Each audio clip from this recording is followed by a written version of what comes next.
네, 반갑습니다. 김법선입니다. 서강대 2016학년도 논술 대비 오리엔테이션 강의입니다. 합격해야죠. 대학 가야 될 거 아니에요. 그죠? 여러분들이 서강대를 가는데 가장 중요하게 보아야 될 어떤 교재가 있다면 2015년도 논술 가이드북입니다. 2016년도 거는 아직 나오지 않고 나왔다고 하더라도 제가 알고 있기로는 짧게 나온 걸로 알고 있습니다. 2015년도 논술 가이드북은 예년과는 다르게 학교에서 학생 답안에 대한 평가가 들어있어요. 그래서 다른 어떤 가이드북보다 2015년도 논술 가이드북을 조금 꼼꼼히 읽어보는 게 가장 도움이 되겠다. 그리고 이 답안에 들어있는 학교에서 채점을 해놨어요. 학생 답안에 대해서. 한 학생의 글은 C고 한 학생의 글은 B를 줬거든요. 제가 현장 강의에서 학생들 수업을 해봤는데 학생들이 왜 이 글이 C고 이 글이 B인지를 몰라요. 대부분 학생들 잘 썼다 잘 썼다 하는데 막상 뒤를 넘겨보면 C 이렇게 적혀 있거든요. 따라서 여러분들이 서강대 논술 문제를 푸는 데 있어서 왜 대학이 학생 글에 대해서 어떤 식으로 왜 이렇게 평가를 했는지를 정확히 이해하는 게 가장 중요합니다. 그 중에서도 학생을 평가하는 어떤 기준을 볼 수 있는 어떤 기준이 되는 책이 2015학년도 논술 가이드북입니다. 반드시 이거 꼼꼼히 읽어보시고요. 제가 자료실에 강의에 올려놓은 어떤 자료를 조금 꼼꼼히 읽어보시기 바랍니다. 조금 두꺼운 글씨로 중요한 부분은 체크를 해 놓았으니까 여러분들이 그걸 보시면 큰 도움이 될 것 같아요. 자, 우선 보겠습니다.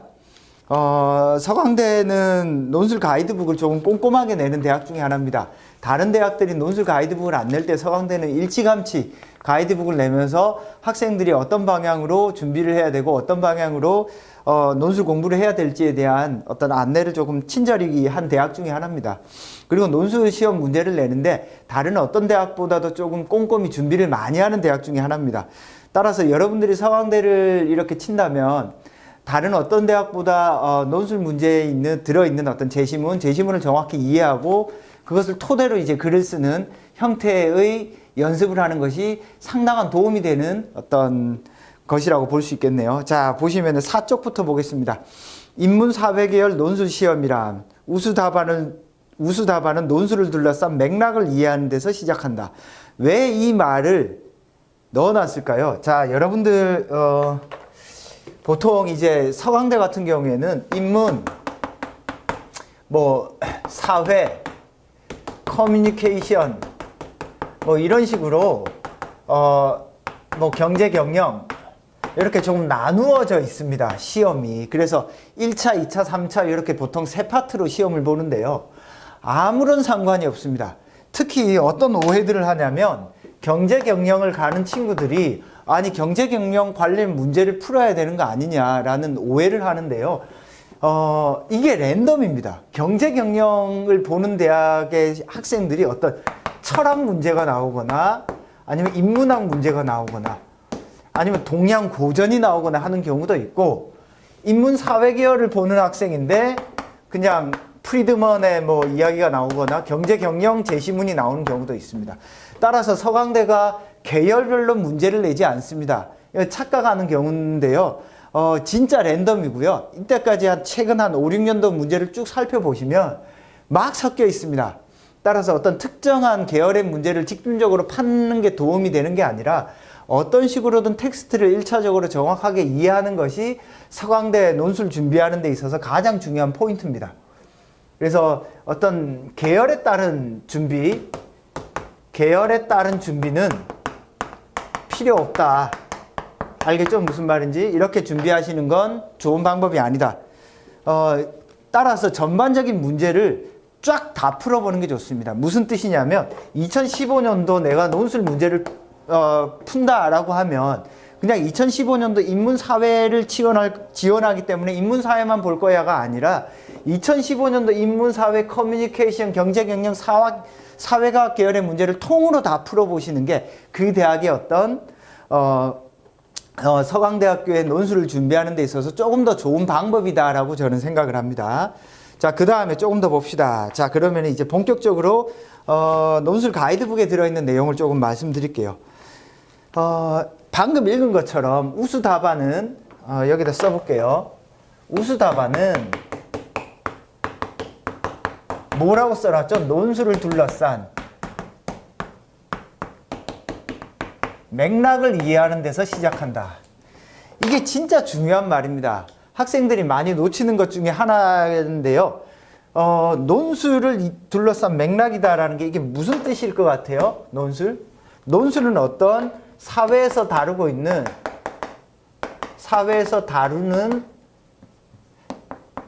사회에서 뭔가 발생하는 어떤 문제 상황에 대해서 이야기합니다. 문제 상황. 제시문들은 전부 다 이 사회에서 발생하는 문제 상황의 어떤 다양한 맥락들을 볼 수 있는 텍스트를 넣어주고 있거든요. 그럼 1차적으로 여러분들이 그 문제가 도대체 어떤 문제인가를 정확하게 이해하는 게 필요한 거죠. 문제가 발생하는 맥락을 정확하게 이해해야 됩니다. 근데 대부분 학생들은 어떻게 글을 쓰느냐? 제시문 이해하는 데 급급하다. 제시문 이해에 급급해서 뭘 못하고 있냐? 논술을 둘러싼 이 문제를 담고 있는 맥락을 이해하지 못하고 제시문에 급급해서 씁니다. 그러다 보니까 어떻게 되죠? 제시문 짜집기와 제시문의 요약이 됩니다. 그 문제를 둘러싼 핵심되는 맥락을 중심으로 제시문을 정확히 이해해서 쓰는 게 논술이죠. 그래서 가장 먼저 왜 이 말을 넣어놨을까? 그걸 정확히 이해를 하셔야 됩니다. 자, 그 다음에 자, 독자의 이해라고 써놨습니다. 독자의 이해. 논술은요, 시험이잖아요, 시험. 다른 말로 하면 채점자. 여러분의 글을 읽는 채점자를 정확히 이해하셔야 됩니다. 채점자는 아주 논리적인 사람입니다. 뭐라고 나와 있어요? 세 번째 줄 볼게요.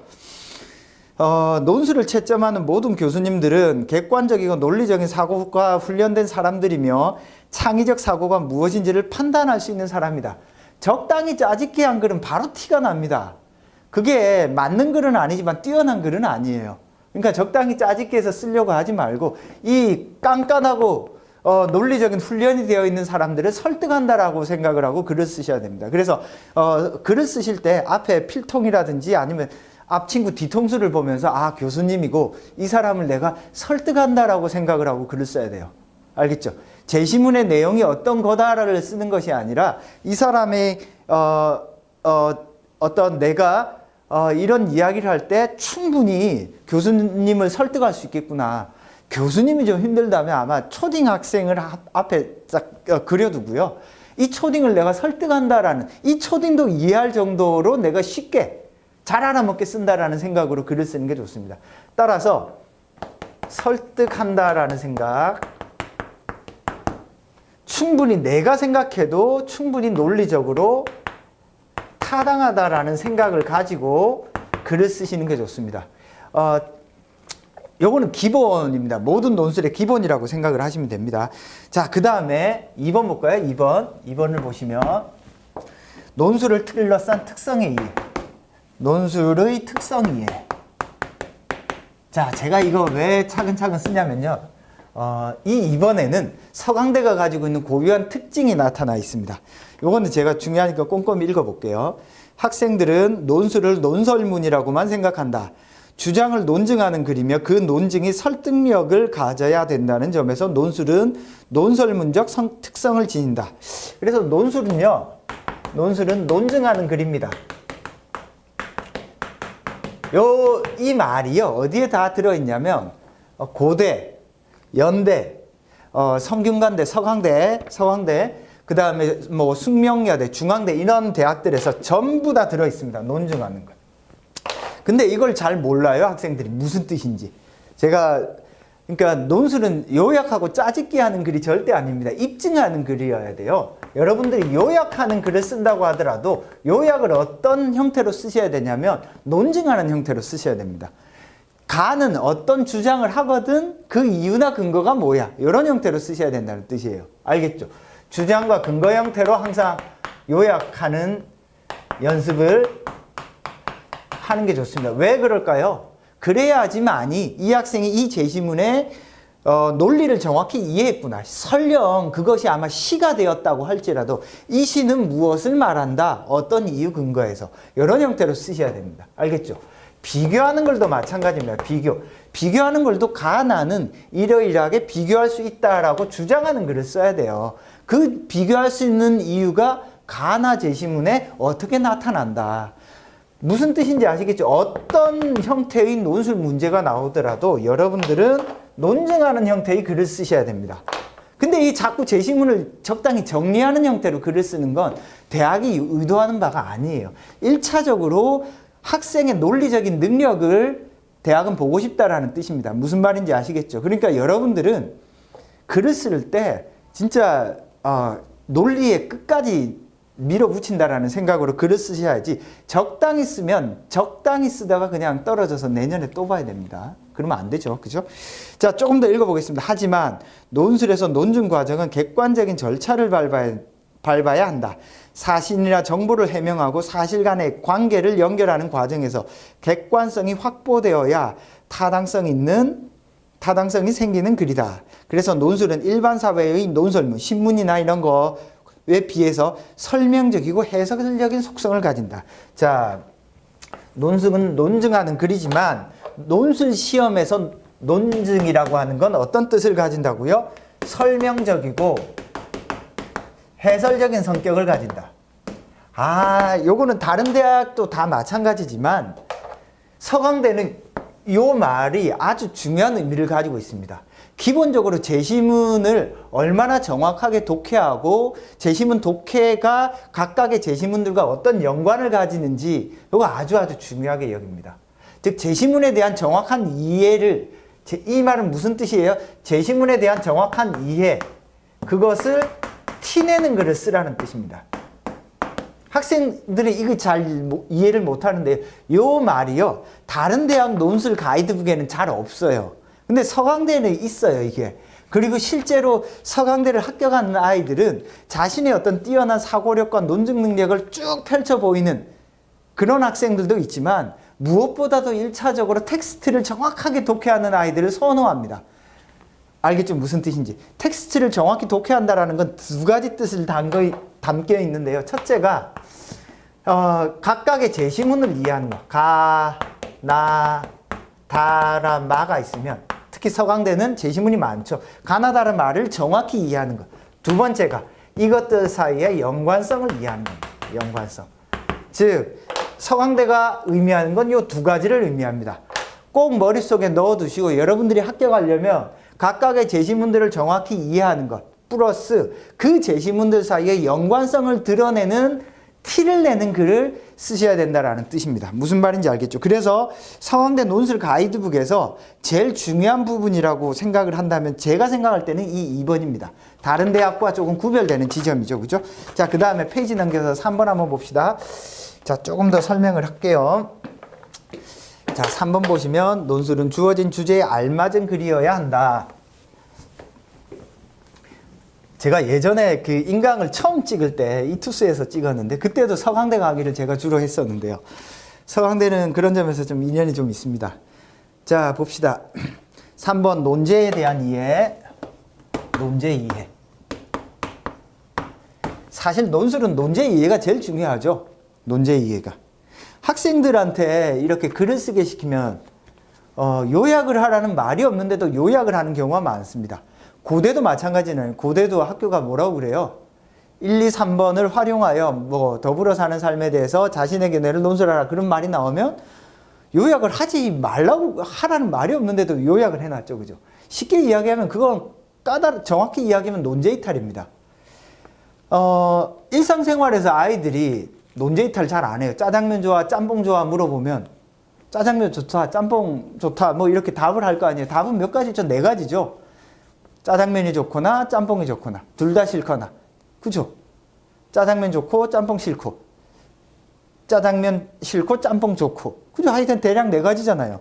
근데 아이들이 짜장면 좋아, 짬뽕 좋아 물으는데 난 네가 좋아 그러면 어떻게 되죠? 그럼 논제 이탈이죠. 그럼 병신, 이런 말 하면 안 되나요? 바보죠, 바보. 시험에서 그렇게 해요. 시험에서 논제를 제대로 이해 못하고 지가 이해한 걸 씁니다. 그러면 어때요? 채점자가 말귀를 못 알아듣는 아이구나라는 티가 확실히 날 거 아니에요. 첫째도 둘째도 논제에서 요구하는 대로 쓰셔야 됩니다. 아주 중요합니다. 그래서 밑에서 한 4-5번째 줄 봅시다. 좋은 논술은 주제문이 명확한 글이고 주제문의 설정은 논제 이해로부터 출발해야 한다. 아무리 멋진 글이라 할지라도 주어진 논제에 맞지 않는 글이라면 좋은 평가를 받을 수 없다. 그죠? 주어진 논제. 자, 질문에 정확히 답하는 글. 그래서 글을 쓰다가 뭔가 막히면 내가 지금 어떤 질문에 답하고 있는가를 정확히 이해하는 티를 내셔야 됩니다. 그 다음에 뭐라고 써놨죠? 제시문 이해. 자, 제시문을 이해한다라고 하는 건, 자, 대학에서 여기 뭐라고 해놨어요? 교육과학기술부에서는 대학 논술 문제에서 제시문 활용을 하라고 권고하고 있다. 그래서 제시문을 제시하지 않고 논제만 주는 경우에는 불이익을 줍니다. 따라서 우리나라 대학이 이건 우리나라 논술 문제의 큰 어떤 특징이자 장점이죠. 어떻게 보면 학생들이요. 논술 주제에 대해서는 배경 지식이 없어도 제시문을 정확히 이해하는 능력이 있으면 충분히 쓸 수 있도록 되어 있습니다. 제시문을 그래서 깊이 있게 독해하는 능력이 가장 중요합니다. 독해하는 능력. 그냥 배경 지식이 많은 것이 아니라 어떤 낯선 제시문도 자기 스스로의 어떤 생각과 사고력으로 독해할 수 있는 능력을 갖춘 아이들은 대학을 충분히 갈 수 있다. 자, 그 다음에 자기 이해, 필자 이해. 이거는 왜 넣어놨을까요? 자기 이해, 필자 이해. 자, 한번 읽어보면요. 글을 잘 쓰기 위해서는 자신에 대해서 잘 알아야 한다. 자신이 평소 습관이 어떤지를 이해하고 수험장에서도 실력을 발휘할 수 있다. 그래서 논술을 잘 쓰기 위해서는 논술 연습을 많이 하는 것이 필요하다. 단순히 많이 쓰는 것이 능사가 아니라 논술을 쓰면서 논제에 따라 소요되는 시간이 얼마인지, 어떤 방법을 활용해야 하는지 이해하는 것이 중요하다. 스스로 이를 확인하기 어렵다면 동료와 글을 바꾸어 보거나 논술 선생님께 자신의 글을 보이는 것도 필요하다. 그래서 요거는 학생마다요, 논술에서 중요한 요소들이 다릅니다. 포인트. 이게 그래서 조금 난점인데요. 첨삭이 중요한 이유가 여기에 있습니다. 제가 학생들 첨삭을 해보면 학생마다 문제가 다 달라요. 논제가 이해 안 되는 친구, 논제가 이해 안 되는 친구, 이해돼도 글이 안 써지는 친구, 그 다음에 제시문 독해가 안 되는 친구, 제시문이 독해가 안 되는 친구, 그래 구성이 안 되는 친구, 독해나 이런 건 잘 되더라도 표현이 잘 안 되는 친구. 학생들마다 문제 상황이 다 달라요. 생각하고 글을 쓰는데 시간이 너무 오래 걸리는 친구도 있고요. 그래서 학생마다 조금 다르기 때문에 여러분들은 자기의 문제가 뭐고 자신의 어떤 장단점이 뭔지, 장점과 단점이 뭔지를 정확히 파악해서 이걸 명확히 드러내는 방식으로 글을 쓰시는 게 좋습니다. 그래서 많이 좀 써봐야 알죠. 그래서 서강대 쓸 때도요, 최소한 3, 4개는 쓰시고, 서강대 문제를 3, 4개 정도는 꼼꼼히 분석을 하시고 가보시는 게 좋습니다. 제가 강의에서 한 4, 5개 정도 강의를 찍을 예정인데요. 여러분들, 제가 설명한 걸 토대로 자꾸 적용하는 연습을 해보셔야 됩니다. 자, 그 중에서도 6쪽에 보시면 어때요? 2015 인문사회계열 모의논술 문제가 있죠. 요거는 반드시 좀 써보세요. 왜 그런가? 제가 말씀드렸잖아요. 학교에서 학생 답안이 들어가 있거든요. 페이지를 한번 넘겨볼게요. 몇 쪽이냐면 수험생 답안의 논평이 12쪽에 있습니다. 그래서 쭉 읽어보면 페이지에 평가 등급 C라고 나와 있어요. 왜 C인지를 꼼꼼히 이해를 하셔야 돼요. 이게 1번 문제고요. 그 다음에 2번 문제는 17쪽에 나와 있어요. 평가 등급 B라고 나와 있죠. 이게 왜 B인지를 이해를 하셔야 돼요. 제가 그래서 요거는 참고할 만한 답안도 써놨는데요. 여러분들이 이 수업을 들으면서 왜 B고 왜 C가 되는지를 정확히 이해하는 게 필요합니다. 자, 그 다음에 18쪽 보겠습니다. 그래서 논술에 대한 궁금증 그리고 출제자에 대한 대답. 그래서 Q&A를 넣어놨어요. 여러분들이 요거 꼼꼼히 읽어보시면 됩니다. 첫 번째 질문, 논술은 어떤 학생을 요구하느냐, 그냥 똑똑한 애들 뽑는다는 뜻입니다. 두 번째 질문요. 논술은 논증적인 글쓰기니까 총체적으로 공부하라. 당연한 얘기죠. 세 번째 질문, 또 당연한 이야기입니다. 논술 출제하실 때 제시문을 어떻게 내느냐, 교과서에 낸다, 이렇게 써놨죠. 근데 말은 이렇게 하지만 교과서에 연계된 어려운 지문들을 많이 내는 대학 중에 하나가 서강대입니다. 최근에는 그나마 그 선행학습 금지법에 따라서 제시문 난이도가 조금 줄어들었어요. 서강대 제시문 난이도가 조금 줄었거든요. 그렇다고 하더라도 다른 대학에 비해서는 제시문의 난이도가 조금 높은 대학이다. 왜 그런가요? 아까 이야기했잖아요. 서강대는 제시문의 독해 능력을 아주 중요시 여기는 대학이다. 알겠죠? 무슨 말인지. 그래서 독해, 내가 똑똑하게 제시문 독해한 티를 많이 내면 중요하다. 합격할 수 있다. 그렇게 생각하면 됩니다. 자, 그 다음에 19쪽 봅시다. 논술 출제를 하실 때 제시문을 어떻게 구성하시나요? 문제의 방향을 염두에 두면서 배치한다. 가령 비교 대조하는 문제를 출제하기 위해서는 공통된 논의에 기반 있는 2개 이상의 제시문들을 섞어 놓고 비슷한 논지가 있는 제시문들을 묶어서 다른 입장과 대조하도록 한다. 그래서 난이도 조정을 위해서 소주제문을 생략하기도 한다. 그죠? 즉 제시문들을 공통된 주제와 연결해서 배치를 한다는 뜻이죠. 당연히 그러면 공통된 주제와 관련해서 각각의 제시문들이 어떤 부분을 이야기하고 있는지를 생각해야 될 거 아니에요. 공통된 주제가 있으면 이 주제와 관련해서 어떻게 한다고요? 각각의 제시문들이 어떤 특정한 부분들을 다루고 있고 이 부분들이 어떻게 연관되는지를 여러분들이 포착하는 글쓰기를 해야 이 학생의 독해력이 있구나. 이 학생이 제시문들 사이에 어떤 연관성을 찾아내는구나 라고 하겠죠. 그죠? 그래서 그 다음 질문과 그 다음 질문 보시고요. 19쪽 제일 마지막 부분 보겠습니다. 당연한 말씀이긴 한데 수험생 입장에서는 조금 막연하네요. 그죠? 진짜 막연하죠. 제일 중요한 게 뭐냐면 제가 이제 다른 수업도 그렇고 뭐 서강대뿐만이 아니라 다른 수업에서도 많이 강조하는 부분입니다. 자, 봅시다. 그랬나요? 그러면 이렇게 말해 볼 거예요. 첫째, 핵심 키워드, 핵심어 키워드. 답안의 각 단락별로 출제자, 채점자가 원하는 키워드가 있습니다. 뭐라고요? 제일 중요한 말입니다. 핵심어 키워드. 자, 제일 중요한 게 뭐라고요? 핵심어 키워드. 여러분들이 논술은 글쓰기라고 생각하는데 절대 글쓰기가 아닙니다. 논술은 논리적인 표현입니다. 논리가 쌓여서 그것이 글에 드러날 뿐인 거야. 그러면 우리가 논리적으로 생각한다고 할 때 그 첫째가 뭔 것 같아요? 개념어입니다. 개념어. 논술을 잘 하려면 개념에 민감해야 돼요. 어떤 주제가 던져졌어. 뭐 기업의 역할이다. 뭐 그러면은 그 기업의 역할과 관련해서 각각의 제시문들은 가장 핵심적인 키워드 개념어가 뭔가. 똑똑한 사람들이 어떻게 똑똑해? 똑똑한 사람들 보면 어떤 특징을 가지고 있죠? 어떤 특징을 가지고 있죠? 쓰는 언어가 조금 특이하지 않아요? 쓰는 언어들이 개념적입니다. 그죠? 똑똑한 학생들 화장실 가서 똑똑한다고 똑똑한 게 아니라 똑똑한 친구들은 개념어를 잘 써요. 그러면 여러분들이 똑똑하지 않아도요, 키워드를 중심으로 사고하고 키워드를 중심으로 글 쓰는 연습을 하면 똑똑한 느낌이 납니다. 자, 우리는 똑똑하지 않잖아요. 그러니까 똑똑한 느낌이 나도록 하려면 자꾸 키워드를 중심으로 사고하고 키워드를 중심으로 글을 쓰는 연습을 반드시 하셔야 됩니다. 자, 답안의 핵심어 키워드, 답안의 각 단락별로 출제자, 채점자가 원하는 키워드가 있어. 그죠? 출제자가 원하는 키워드. 그게 뭘까를 생각하는 방식으로 글을 쓰고 글을 분석하는 습관을 들이세요. 물론 꼭 같은 단어가 아니더라도 같은 의미 계열을 이루는 키워드를 찾는데 그것들을 쪽집게처럼 도출해낸 답안은 눈에 잘 들어온다.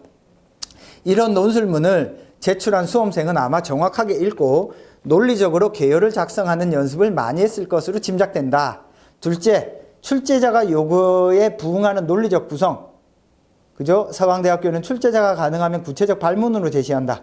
이 발문을 정확하게 읽으면 답안을 몇 단락으로 구성하면 좋은지, 각 단락별로 논거들을 어떤 제시문을 추출해야 하는지를 알 수 있다. 그래서 첫째로 요구하는 게 핵심어 키워드고요. 둘째로 요구하는 게 뭐예요? 둘째로 요구하는 게 발문, 논제죠, 논제.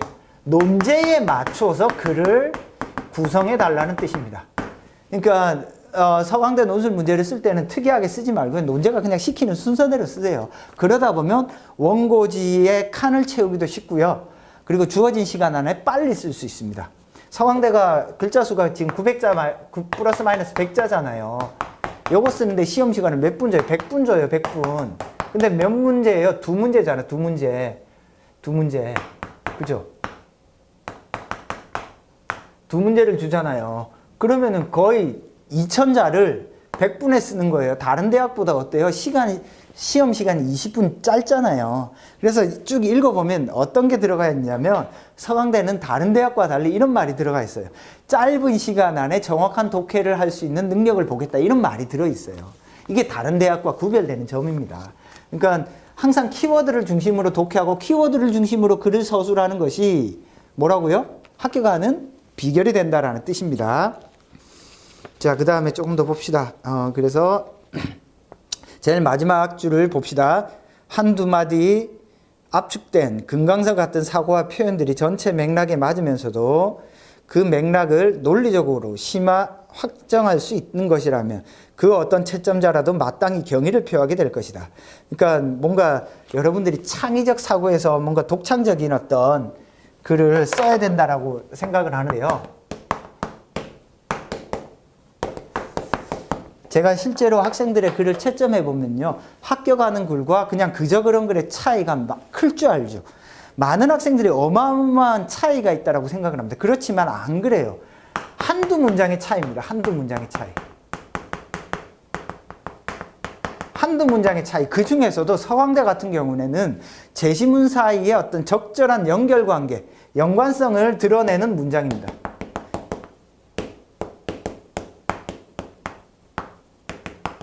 이런 것들이 서강대에서는 어떻게 되냐면 다른 학생들과 구별되는 어떤 포인트, 지점들을 만든다라는 뜻이에요. 무슨 말인지 알겠죠?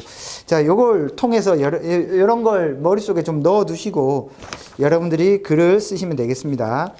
그 다음에 21쪽에 제시문의 핵심 논거를 추출하기 두 번째 질문입니다. 논술을 위해서 읽기 연습은 어떻게 해야 될까? 먼저 질문을 정확하게 읽고 꼼꼼히 읽고, 그죠? 그 다음에 중요한 부분이죠. 제시문 읽기는 그 문제를 해결하기 위한 읽기라는 것에 초점을 맞춰야 돼. 그래서 학생들이 텍스트를 읽을 때 가장 크게 문제가 되는 게 논제 따로, 제시문 따로, 그 다음에 제시문 다 읽고 나서 논제를 다시 보고 논제를 이해해. 그 다음에 그렇게 쓰지 말고요. 항상 논제에서 묻는 걸 제시문에서 발견한다라는 생각으로 글을 쓰셔야 됩니다. 알겠죠? 그래야지만이 좋은 글이 나옵니다.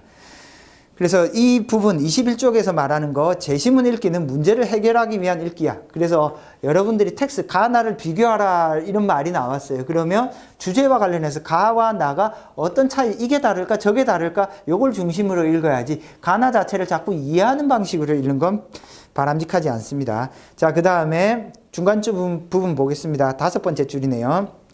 거기에 대한 자신의 비판적 견해까지 덧붙이는 읽기 연습을 하는 것이 좋다. 제시문을 읽을 때는 각 단락의 연관관계를 잘 파악하는 것이 중요하다. 원칙이나 원리를 설명하는 단락이 있는가 하면 구체적 사례를 소개한 단락, 대안이나 전망을 제시하는 단락, 그리고 혹은 어떤 사태나 현상의 원인을 규명한 단락, 그 결과를 도출한 단락도 있다. 본질을 드러낸 단락, 현상을 드러낸 단락, 사실을 적은 단락, 주장을 드러낸 단락 등 각 제시문이 단락의 여러 양상을 보인다. 여기에 쓰여 있는 말 아주 중요한 말입니다. 제가 이거 수업 시간에 많이 강조를 하는데요. 논술은 기본적으로 우리가 어떤 사고를 한다라고 할 때 논리적 사고는 첫째가 개념적 사고예요. 둘째가 관계적 사고입니다. 관계적 사고. 자, 개념적 사고는 뭐죠? 여기 나왔잖아요. 핵심어 키워드를 정확히 찾아낼 수 있는가. 논리적 사고는 관계적 사고자. 방금 읽은 부분 있죠? 이게 관계에 거의 답니다. 관계라고 하는 건 많은 경우에는 어때? 가와 나 제시문이 어떤 인과적 관계를 가지고 있나? 가와 나가 어떤 논증의 관계를 가지고 있나?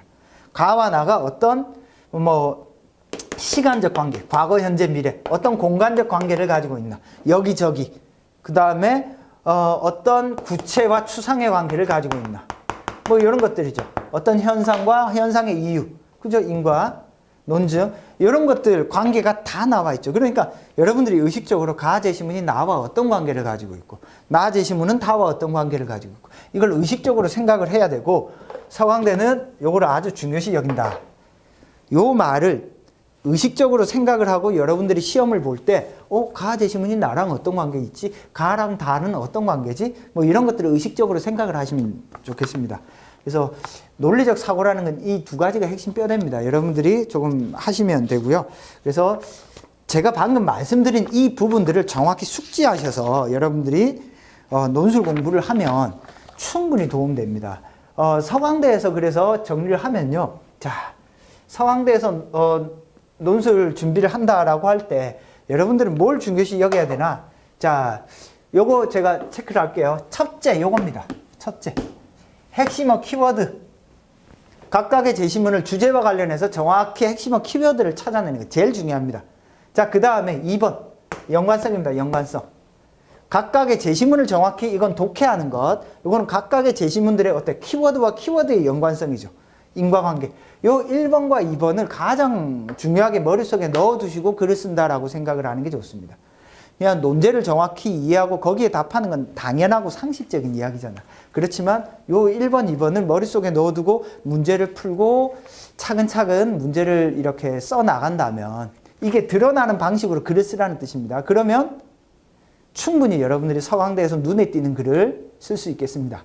무슨 뜻인지 아시겠죠? 그래서 앞으로 남은 기간 동안에 서강대를 공부하는 과정에서 이 두 가지를 포커스를 맞추어서 조금 공부하는 연습을 하는 것이 좋겠습니다.